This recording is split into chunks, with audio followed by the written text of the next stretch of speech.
So, Christine, who are we canceling today? Melissa Nathan. Isn't that the crisis PR manager for Johnny Depp in his legal case against Amber Heard? Why are we going back to this? A tale as old as time, Kate. Misogyny. Oh, okay. This is also the PR crisis person who is handling the smear campaign against Blake Lively. It's the same people? It's the same people. Oh, what the fuck? Hey everyone, I'm Caitlin Burns. And I'm Christine Grimaldi. And you're listening to Cancel Me Daddy, the show where we take a closer look at all the panic around cancel culture. With thoughtful analysis. And verbal shitposting. So Christine, how are you doing? Are you ready for the holidays? I am so ready, Kate. We are recording on Christmas Eve, everyone. Oh, that's right. This is coming out after. This is coming out in the new year. Yeah. Are we ready for 2025? Yeah. Do you have any New Year's resolutions? Oh, my God. So many. I think my big one is I want to write this book I've been sort of dancing around for years. Oh, which one? Well, if I told you, I would spoil it and somebody could steal my idea. That's true. We'll have to keep it quiet for now. Yes. My New Year's resolution is similar. Book proposal. So we're on the same page then. Okay. You did it again. I am also just ready to be well. I've had RSV for the past week. So for all you listeners with children in daycare and elementary school, I see you, I feel you, and I wouldn't want to be you because I don't want to be me right now. You know what, Christine? Don't worry about it. It gives you great podcaster voice. Oh, thank you. Yes, it's I like it. All right. So today's show, we're actually revisiting a lot of arguably Cancel Me Daddy's most popular episode ever. Certainly our most listened to. This was when I was a listener. Yes. The Johnny Depp series of episodes that we did a couple of years ago. The first one with Michael Hobbs, which was our most listened to episode ever. And then we had a follow-up 2 weeks later with Moira Donegan after the verdict came through in the Amber Heard case. But we're back again today. And yeah, the nonsense didn't stop. No. And it was all fabricated, just like we thought it was. I feel so vindicated today. Wait, which story are we talking about now? I'm talking about Blake Lively. That's right. And the smear campaign, which came out of nowhere and felt very artificial to me. And it reminded me a lot of the Amber Heard smear campaign. And I was like, oh, it turns out it's the same people. It's the same people. Let's talk about, I guess, what happened first? Yeah, why don't you give us the TLDR of what's going on? Sure. There was a New York Times article that came out over the weekend. "We can bury anyone," is the quote embedded in the headline, inside a Hollywood smear machine. It was written and reported by Megan Twohey, who obviously co-investigated the Harvey Weinstein allegations. Mm-hmm. And arguably led to the momentum of the Me Too movement, and Mike McIntyre and Julie Tate, who are 2 other reporters I'm not as familiar with. But when I saw a triple byline with Megan Twohey's name leading it, I was like, oh boy, we are in for something. And yeah, like you start reading it and you think it's going to be disturbing enough already because of what the headline alludes to, that there was this coordinated, behind the scenes, paid smear campaign against a woman by allegedly 2 men who were sexually harassing her and were afraid that the allegations were going to get out. Mm-hmm. These men hired the same PR person that ran point on Johnny Depp in the Amber Heard trial. It's like what's old is new again, or really just never went away.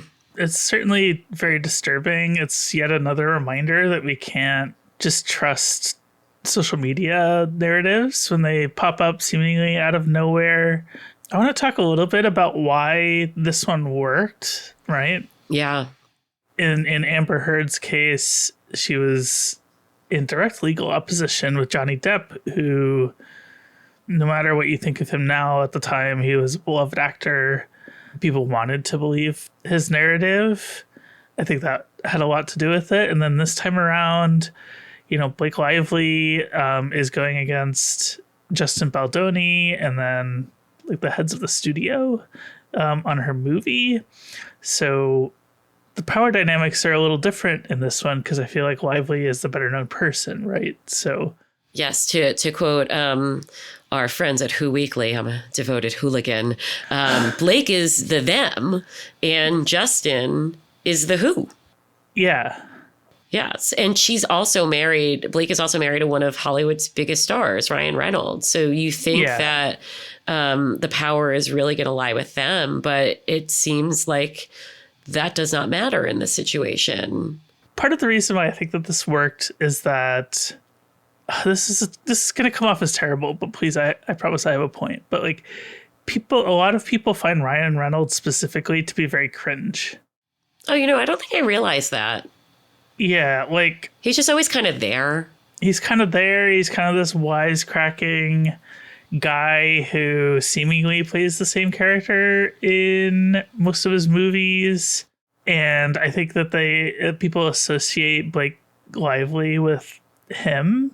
I think that people hate him because of all the ads that he does, like for Mint Mobile, who probably advertises on this very podcast. But we don't actually have a connection with them. Like all of our ads are like generally placed. So we're not coming at this from that perspective. But I think people want a reason to dislike the two of them as a couple. Oh, yeah. The two of them as a couple. And then, the other couple that she's in with Taylor Swift, right? Like there's been this huge backlash since Taylor Swift started dating Travis Kelce of the Kansas City Chiefs. And there's been so much misogyny directed at Taylor, who brought Blake Lively to the Super Bowl. I am not a Swiftie. I think you had Frankie De La Cretas, right, on the show. Yes. And Frankie's a Swiftie, but I don't know enough. Yeah. Yeah, and the power dynamic there too. It's interesting because you think that the person who holds more power is going to be immune to these things. It's almost a vulnerability in this instance when, the person holding that power is a woman, even when they're a white woman, even when they're a cis white woman with a shit ton of money. Yeah. Just the sheer media manipulation of it all, the backlash that Blake Lively received, the backlash that Taylor Swift has received. It's wild. Yeah, and I think the two of these are connected here, aren't they? Because isn't the crisis management firm like associated with the guy that was accused of stealing Taylor Swift's music? It is. Is that what you told me before the show started? It is. It was, I think I skeeted about this too, because you're reading the article, which is just like horror after horror, and you get to this graph kind of midway through, and it said that Ms. Nathan, who we're canceling today, started her own firm this year, and its majority stakeholder is a company run by the entertainment industry executive Scooter Braun. What did the kids say? If you know, you know? Because that name just stopped me cold. Like the article doesn't go into the Taylor Swift connection or Scooter Braun's, own litany of, problematic allegations. I don't know if they're sexual or not, just in terms of the power dynamic that he's been locked into with Taylor Swift. But you see that name and you just immediately recognize it. Yeah, so I had to look up who this was because when you first told me, I thought you were talking about G. Gordon Liddy from Watergate, right? Is that... No, it's Scooter Libby. I'm fucking so confused. I have never sounded like more of a boomer on this show. I thought of Scooter Liddy, and for some reason I translated that to G. Gordon Libby, and these are different people you're telling me. Correct. Wait, I don't even know which one's the Liddy and which one's the Libby. Maybe they're both Liddy. Who knows? I'm not covering myself in glory here with this, but I am not a music head. But I did look up Scooter Braun, and I have his Wikipedia page. He's apparently credited with discovering Justin Bieber, so thank you very much for that. Thank you, next. He has served in career management for artists including Ariana Grande, Kanye West, Demi Lovato, and then a bunch of people who I have never heard of. They're probably who's. J Balvin, Ozuna, Dan and Shay, and the kid Leroy. Who are they? I feel like a very old millennial at this moment. But yeah, he has had a quote publicized dispute with Taylor Swift over the management of the masters of her first 6 studio albums. Now, these are the ones that she re-recorded. A lot of them she re-recorded. Right. So that she could own herself.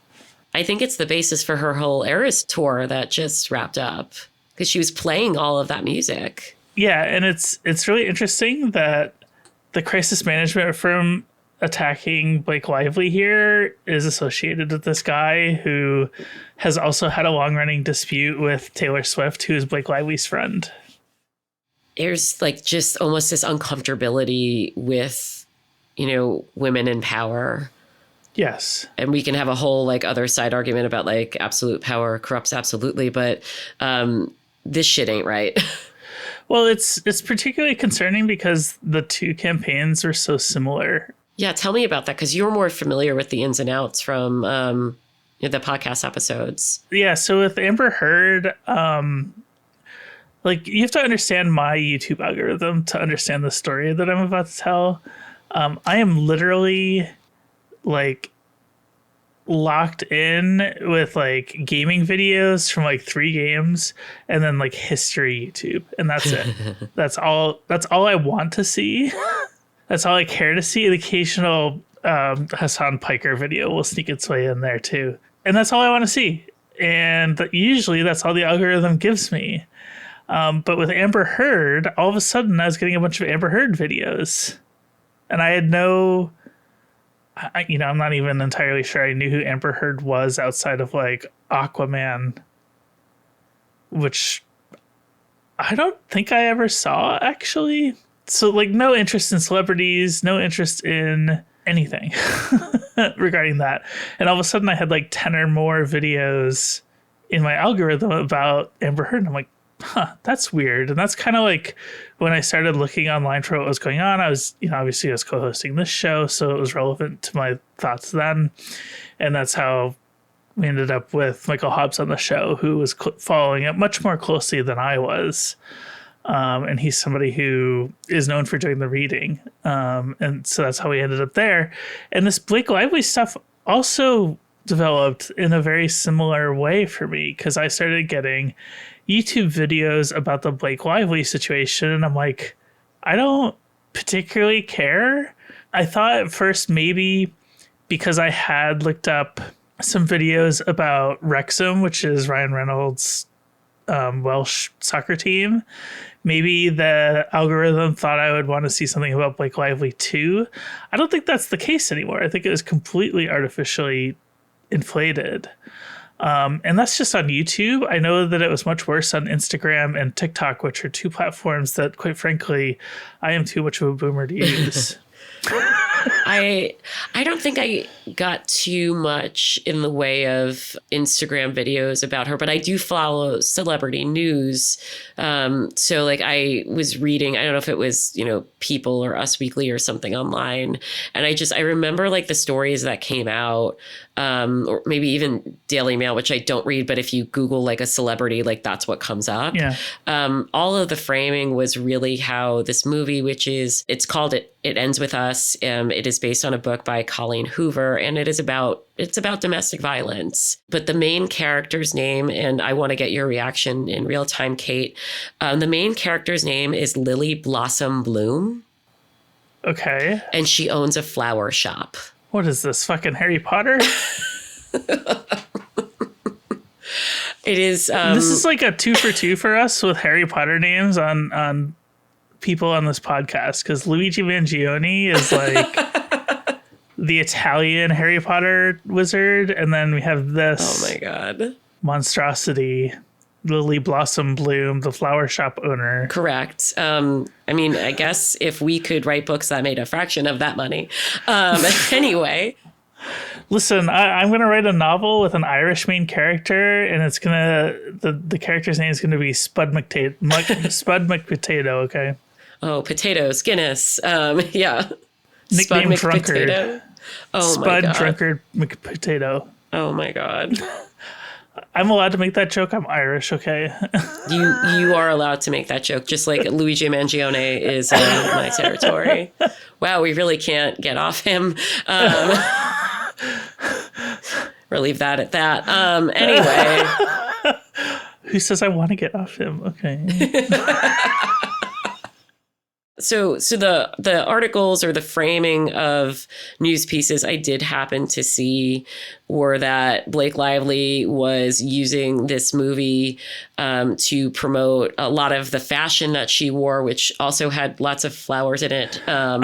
Or I think that there was nail polish, and people were pissed because the movie is about a really serious subject, and that was not what she was talking about.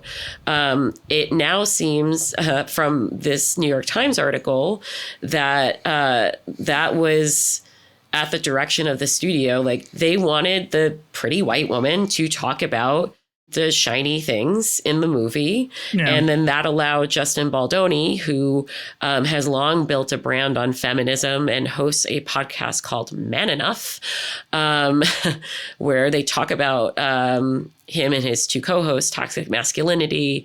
I think it's undefining masculinity is the tagline. But that allowed him to get out there and to really be, the voice of domestic violence survivors. And so, Christ is exactly right. I'm reading the New York Times article. I'm just going to read from this. Blake Lively had multiple complaints about the production, her role in the production of the movie and what was being asked of her.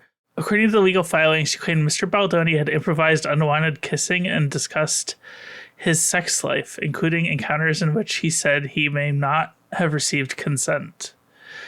Mr. Heath, who is the head of the studio, I believe. Yeah, I think they co-run it together. Mr. Heath had shown her a video of his wife naked, she said, and he had watched Miss Lively in her trailer when she was topless and having body makeup removed, despite her asking him to look away. She said that both men repeatedly entered her makeup trailer uninvited while she was undressed, including when she was breastfeeding. Oh my God. Apparently, they reached an agreement to change the men's behavior when filming resumed after I'm assuming the writer's strike. Right. I think that this smear campaign was almost a result of that letter. In the end. Okay, sorry, I'm reading on. But she was now in a creative battle with them with the support of Sony, the film's distributor. She made her own cut of the movie, bringing in editors and a composer and adding one of Miss Swift's songs. In the end, Sony and Wayfarer went with Miss Lively's cut, and she got a producer credit. As the film release neared, Miss Lively and other cast members informed Sony and Wayfarer that they would not do any appearances alongside Mr. Baldoni. Sounds like he pissed off the whole cast.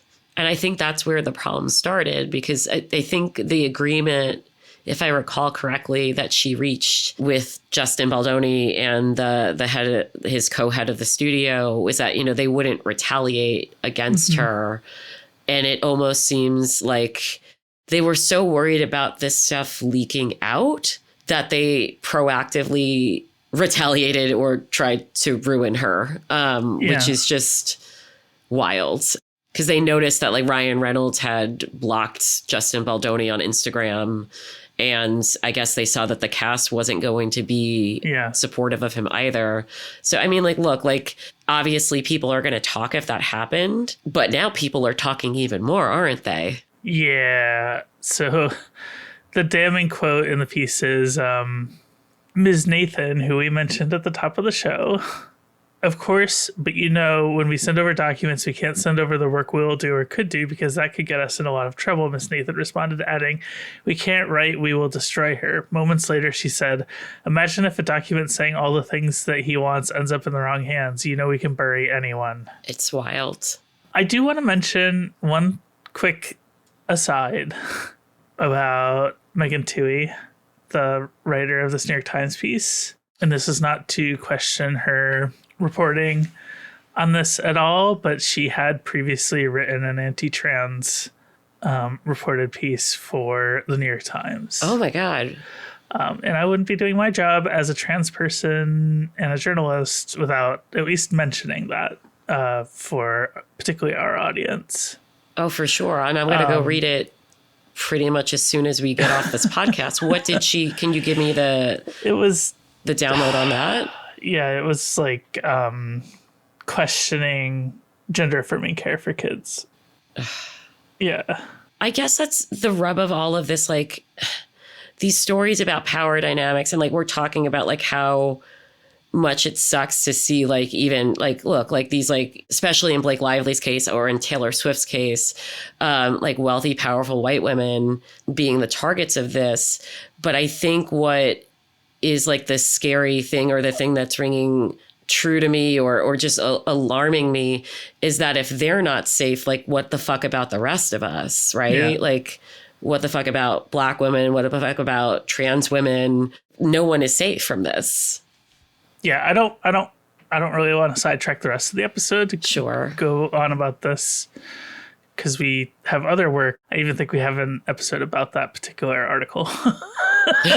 If you go back in the archives, I would encourage our listeners to go read this New York Times article. I very rarely recommend a New York Times article, but I thought this was a good one. Amber Heard also spoke out about this.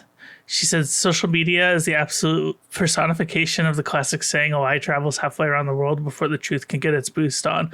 I saw this firsthand and up close. It's as horrifying as it is destructive. Can you refresh my memory from your discussions on the podcast and with Michael Hobbs and with Moira Donegan, like what the verdict obviously was against her. Did that preclude her from speaking out again? Or is she able to, you know, obviously she made a statement about this. Is she able to speak truth to power? I'm assuming she's not allowed to comment legally about Depp himself. Mm-hmm. But she can still talk about like the smear campaign, because there's no like legal ramifications for that. What struck you most about this article or about, you know, this situation? Just how brazen it is. I mean, they're literally talking about, imagine if all of this got out one day and now it's getting out, and it's like, well, you fucked around and now you're finding out. Yeah. The other part, too, is how long running it is. It's not like this is ancient history. I saw last week, I think, something about how Ryan Reynolds was forced to retract something because he said that Blake grew up in a working class family when that wasn't really the case. But it's like, who really cares? You're following the public statements of, I mean, sure, he's an A-list actor, but not, I don't know that he has A-list acting talent. He's certainly very funny. I liked Deadpool and Wolverine, but like, you're following his statements to like see if he says something wrong about his wife. I don't know. It feels weird. Yeah, it feels icky. And it's different in a way from like, do you remember the clip that went around with David Beckham and Victoria Beckham from their documentary a while back? Oh, yes. where she was like, in the documentary, she's like, we grew up working class, and he interrupted and was like, no, tell the truth. Yeah. Which became like kind of a cutesy meme, but there's no this such... This feels different from that. Yeah, there's no such endearing qualities to it, especially when it's being like amplified as part of a smear campaign. I want to talk about what we can learn from this. Yeah. I think we need to be more careful about what we choose to believe and amplify online. And I guess that's been my advice for a lot of these situations. But like, I think there's a real danger in believing things that, quote, everybody is saying, especially when it comes to like individual person attacks, right? Mm-hmm. Like, there's a big difference between a lot of people like questioning vaccines, right? Where you're like, I guess it's similar actually. you have a lot of people questioning vaccines, and you look at it and you're like, oh, a lot of people are questioning this. There must be a there. And then that's how an anti-vax like movement is launched. And then it's very similar to seeing, oh, all these people are saying Blake Lively is bad. Like, where there's smoke, there's fire, that old saying. And I don't know that like that's true anymore. Yeah, because there's a quote in the article to that effect too. It's something about, if you see a viral moment, it's likely been manufactured. Yeah. Especially if it's targeting an individual. Yeah. And I've said this for a long time when it comes to like harassment campaigns against trans women in particular is a very common favorite. And it might not be manufactured by like by a PR firm, but I don't know. I think people should be skeptical. Can you talk more about that? I think because are some of those smear campaigns against trans women, are some of them manufactured by like a certain individual, or are some of them almost like, when people used to shit post, but like not in a good way, like just shit post on Twitter, and then like, kind of like the Twitter mob would kind of descend. Like I was thinking about the author of that short story. Yes, which we also have a Kids Will Be Daddy episode about. I know. Oh my God. Yeah. We are hitting the archives hard today. Yeah. So, but like that, I don't know if that, the trans woman who wrote that short story and subsequently it was horrific what happened to her. Mm-hmm. If that was that an example of, kind of like coordinated forces behind that kind of smear campaign, or was that something that just kind of like organically happened on the internet? I'm going to link to a piece from 2015 about what always happens with trans women. Mm-hmm. And my trans listeners will be very familiar with this particular piece. It's called Hot Allostatic Load. Yeah, it's a humorous name, but it's a serious piece. And I'm going to link it to you. We're going to put it in the show notes. Cool. But I also think it applies to a lot of what we're seeing with Amber Heard and Blake Lively, even though it was very much not written with those two in mind. Mm-hmm. But it's more about how internet harassment campaigns operate organically, right? Even if they have an inorganic beginning. So we all just kind of feed into it. Yeah. You want to hate somebody and you start indulging in that. And then you get attention for indulging in that. So you're encouraged to continue and continue and continue. Yeah. And you get rewarded and rewarded and rewarded. And there's never a reckoning on this stuff. And one of the reasons why this show exists, quite frankly, is I want people to have a reckoning. Like, I want people to think more deeply about what they're seeing online, whether they should jump in and get that quote tweet dunk in, or quote skeet in this case. Is it worth it? Are you contributing? Over the years, I've participated in a lot of quote tweet dunks. I still occasionally do. But more often I'm finding myself just not bothering because there's no point. Is that kind of the lesson that we can learn from this? I think so. What do you think? I hope so. Block and move on has become my new ethos. It's a good one. I think obviously being... I feel like I say this a lot, but a more like astute consumer of the media, like just questioning everything. I mean, like even like, look, like even questioning, like, I saw this article and like, it's obviously very well reported. It has 3 bylines, but even like holding reporters accountable for like other pieces that they write, like you said about Megan Twohey writing about trans kids. It's just always like, not to sound like some like right-wing asshole who's like, like question the truth of everything. But like, we do need to read with a critical eye, not necessarily like a denying eye, but like a critical eye.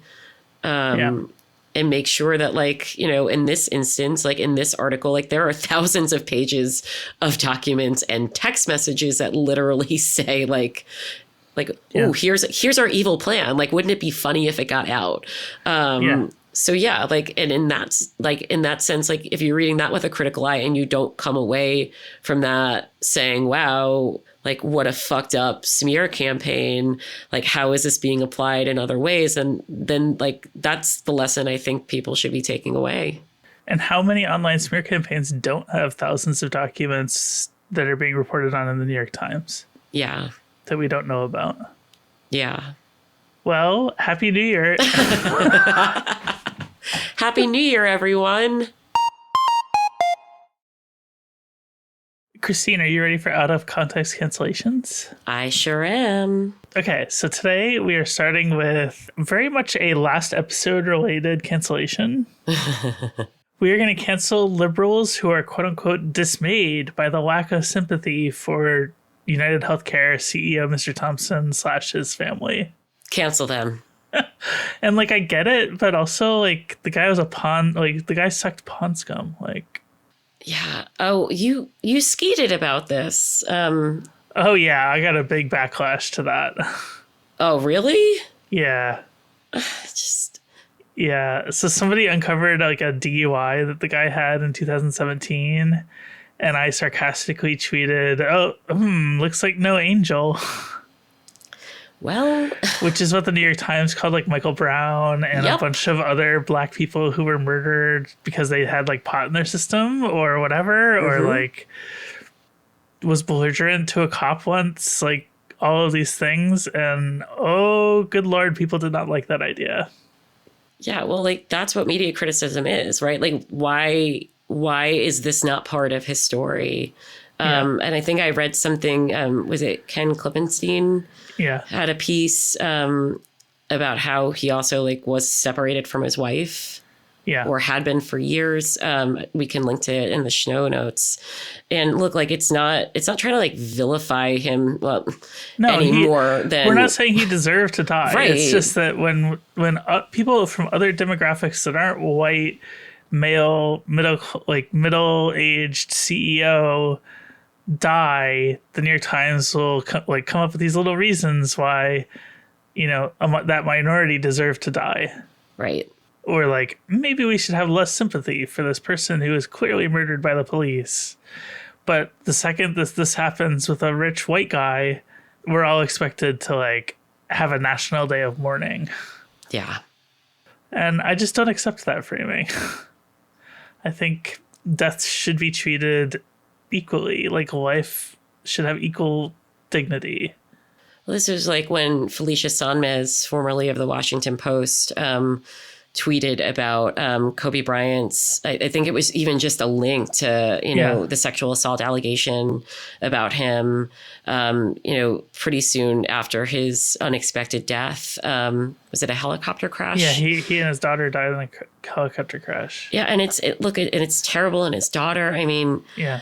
But that sexual assault allegation was a big part of his life story and certainly his victim's life story. And Felicia got like such a backlash from her own newsroom. And eventually, I mean, after many more kind of public instances where she tried to stand up for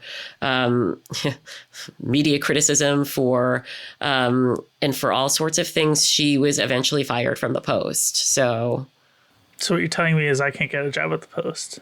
I don't think either one of us is getting a job at the Post. Next, we're canceling parents who won't support their queer kids. Oh, yeah. It's the holiday season and they shouldn't be dicks. Do you think? I went to a local solstice party here in town with an old friend of mine that she hosted, and there were multiple trans people at this party, and there were multiple families with trans kids, and it was just a lovely time. Oh, that's so nice. It was really great. It was nice to spend time outside my troll hole.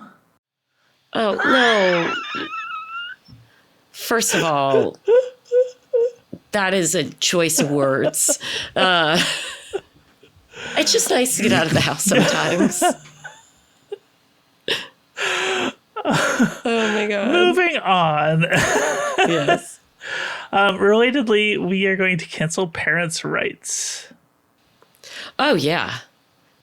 I'm like, yeah. Yeah. And as a parent, like, seriously, like, cancel my rights. There was a really great, I think it was on NPR, which I have a lot of problems with. But it was like on one of the shows, maybe like last year. And it was about this whole concept of parental rights that has cropped up. And it's just like, you're trying to like exert this undue influence over your kids. It's really disturbing to me. Yeah. Next, we're canceling the optometry industrial complex and all of the hoops that our listener has to jump through in order to see. As two fellow glasses wearers. Do you know how much these glasses I'm wearing right now cost? No, how much? $1,500. What? Yeah. Why? Because I have the industrial complex. Because I have astigmatism and I'm a heavy computer user, so I need all kinds of special finishes and lenses and all of this garbage. And the sticker shock on that was just wild. And I did not pick an expensive frame. My frames were only like $200. And should I ask what insurance covered or? No, you shouldn't. That's why we had last week's episode. Because the only optometrist in my town did not take my insurance. So, oh my God. Sounds like we have an industrial complex on our hands. Yeah. Next one is very much related to the season. We are canceling airlines. Oh, yeah. Yeah. I'm grateful I do not have to fly at this time of year. Me too. Even though it's sad to spend the holidays alone. Oh. We are canceling people publicly complaining about my masked family in public still. Let's cancel those people. What the fuck is their problem? Yeah. That same person says also cancel me for saying publicly in public, please. Oh, no, it's okay. We can't cancel you. And then last but not least, and I love this one to start the new year off, we are canceling NIMBY zoning and building policies. NIMBYs are no good. NIMBYs are why housing is so expensive. Well, Happy New Year, everybody. Happy New Year. If you'd like to submit your own out-of-context cancellations, you can do so on our Discord, which you can access by checking out our Patreon. If you become a $5 a month supporter on Patreon, you can get access to the Discord. At $10 a month, you get access to early episodes. So we release those episodes a day early. Sometimes 2 days early when we're really on top of things. And then any paid Patreon member can access an ad-free version of our show through the Patreon website over there. So if you don't like the ads, Patreon is your way to go.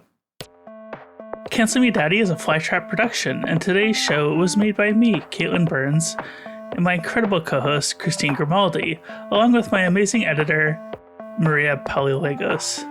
Dee Peterschmidt made our theme song, and Eden M.W. designed our graphics. Ads by Multitude Productions. Our show is made by the incredible cancelers supporting our work, especially the members of our Canceller Hall of Fame, with the great power to cancel all their enemies. Meg. We appreciate your support. Happy canceling.